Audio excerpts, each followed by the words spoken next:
हर हर महादेव। बोलो जय शिव शंकर। नागपंचमी सावन महीने का एक महत्वपूर्ण त्योहार है जो प्रत्येक वर्ष श्रावण मास के शुक्ल पक्ष में पंचमी तिथि को मनाया जाता है।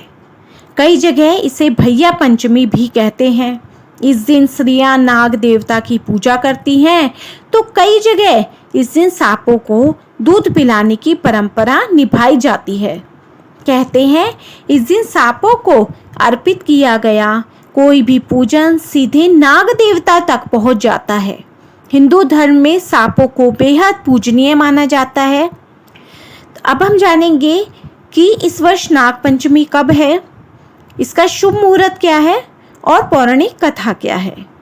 नागपंचमी 9 अगस्त 2024 शुक्रवार को है। नागपंचमी का जो पूजा मुहूर्त है वो रहेगा सुबह 5:47 से 8:27 तक।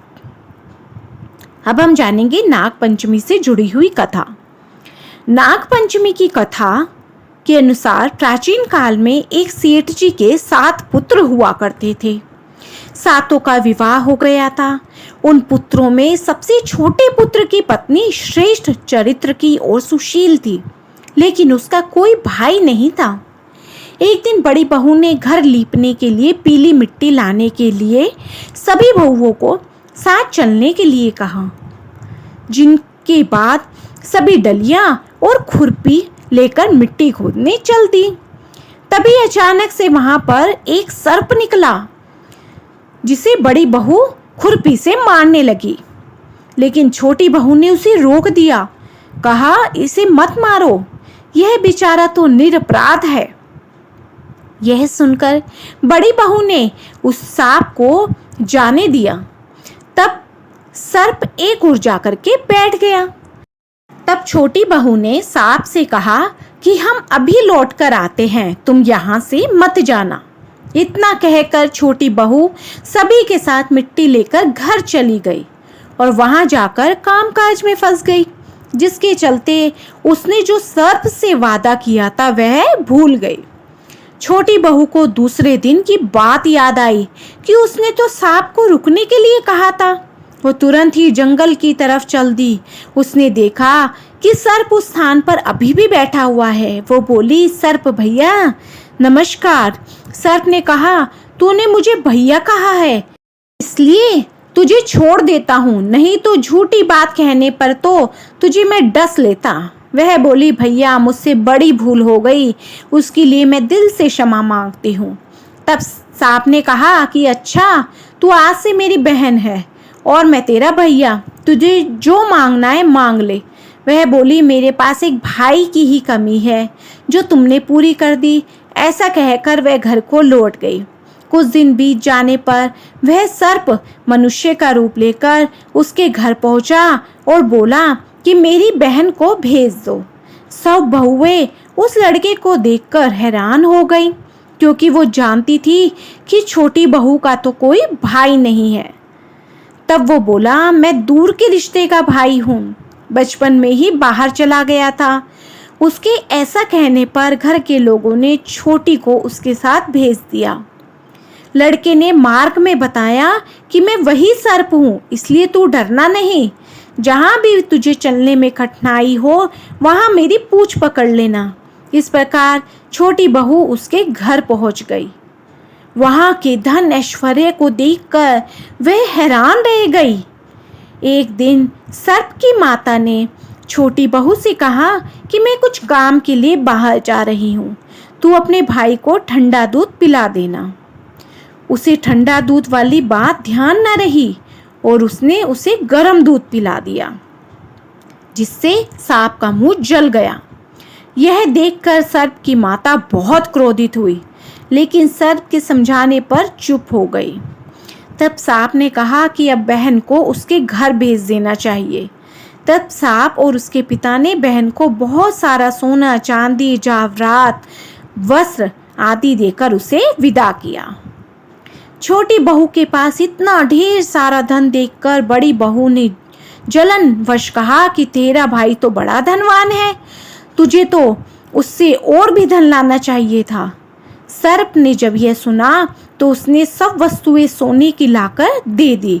यह देखकर बहू ने कहा कि इन चीज़ों को झाड़ने की झाड़ू भी सोने की होनी चाहिए। तब सांप ने झाड़ू भी सोने की ला दी। सांप ने छोटी बहू को हीरा मनियों से जड़ा एक बेहद अद्भुत हार दिया था। उस हार की प्रशंसा उस देश की रानी ने भी सुनी और उसने राजा से कहा कि सेठ की छोटी बहू के पास एक हार है जो मुझे चाहिए। राजा ने मंत्री से कहा कि वो हार लेकर शीघ्र ही उपस्थित हो। मंत्री ने सेठ जी से जाकर कहा कि आपकी छोटी बहू के पास जो हार है उसे महारानी जी पहनेंगी, इसलिए वो लेकर मुझे दे दो। सेठ जी ने डर के कारण छोटी बहू से हार ले लिया। छोटी बहू को बेहद दुख हुआ क्योंकि उसको ये हार उसके भाई सर्प ने दिया था। बहू ने अपने भाई को याद किया और उससे प्रार्थना की कि भैया, रानी ने मेरा हार छीन लिया है, तुम कुछ ऐसा करो कि जब रानी हार पहने तो वह सर्प बन जाए और जब वह मुझे लौटा दे तब वह हार हीरो और मणियों का ही बन जाए। सर्प ने अपनी बहन की प्रार्थना सुन ली और ठीक वैसा ही हुआ। रानी ने जैसे ही वो हार पहना वैसे ही वह सर्प का बन गया। यह देखकर रानी डर के मारे चीखने लगी। यह देखकर राजा ने छोटी बहू को तुरंत बुलवाया। राजा ने छोटी बहू से पूछा, तूने इस हार में क्या जादू टोना किया है? अब मैं तुझे दंड दूंगा। छोटी बहू बोली, राजन, यह हार ऐसा ही है कि मेरे गले में हीरो और मणियों का बन जाता है और कोई दूसरा पहने तो उसके गले में सर्प बन जाता है। यह सुनकर राजा ने सर्प बना हार उसे देकर कहा, अभी इसे तुरंत पहन कर दिखाओ। छोटी बहू ने जैसे ही उसे पहना वैसे ही वह हीरो और मणियों का बन गया। यह देखकर राजा ने प्रसन्न होकर उसे बहुत सी मुद्राएं पुरस्कार में दी। छोटी बहू को मिले धन को देखकर बड़ी बहू को बहुत ईर्ष्या हुई और उसने उसके पति को सिखाया कि छोटी बहू के पास कहीं से धन आया है, उसे बुलाकर पूछो कि धन कहाँ से आया है। तब पति ने अपनी पत्नी को बुलाया और कहा कि ठीक ठीक बता कि यह धन तुझे कौन देता है। तब वह अपने भाई सर्प को याद करती है।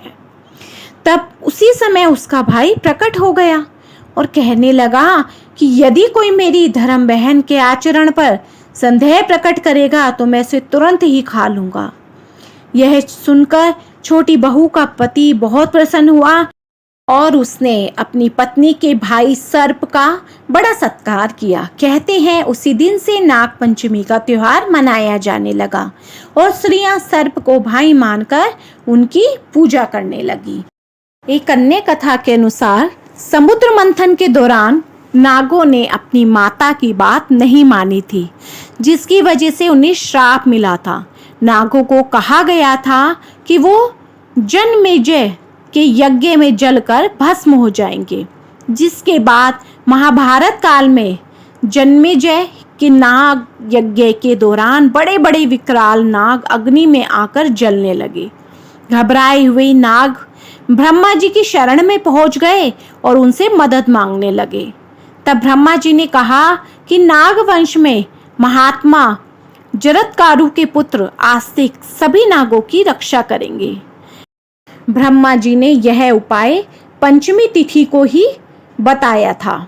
आस्तिक मुनि ने सावन माह की पंचमी तिथि को नागों के ऊपर दूध डालकर उन्हें यज्ञ में जलने से बचाया था। तब से लेकर आज तक नाग पंचमी का पर्व मनाया जाता है। एक अन्य मान्यता के अनुसार जब समुद्र मंथन हुआ था तब किसी को भी रस्सी नहीं मिल रही थी। इस समय वासुकी नाग को रस्सी की तरह इस्तेमाल किया गया था। जहां देवताओं ने वासुकी नाग की पूंछ पकड़ी थी, वहीं दानवों ने उनका मुंह पकड़ा था। मंथन में पहले विष निकला था, जिसे शिव भगवान ने अपने कंठ में धारण किया था और समस्त लोगों की रक्षा की थी। वही मंथन से जब अमृत निकला तो देवताओं ने इसे पीकर अमृतत्व को प्राप्त किया था। इसके बाद ही इस तिथि को नाग पंचमी के पर्व के तौर पर मनाया जाता है। बोलो नाग देवताओं की जय, शिवजी भगवान की जय। तो फ्रेंड्स, आपको मेरी ये वीडियो पसंद आई हो, यूज़फुल लगी हो, तो मेरी वीडियो को ज़्यादा से ज़्यादा लाइक, शेयर एंड सब्सक्राइब कीजिए। बोलो हर हर महादेव।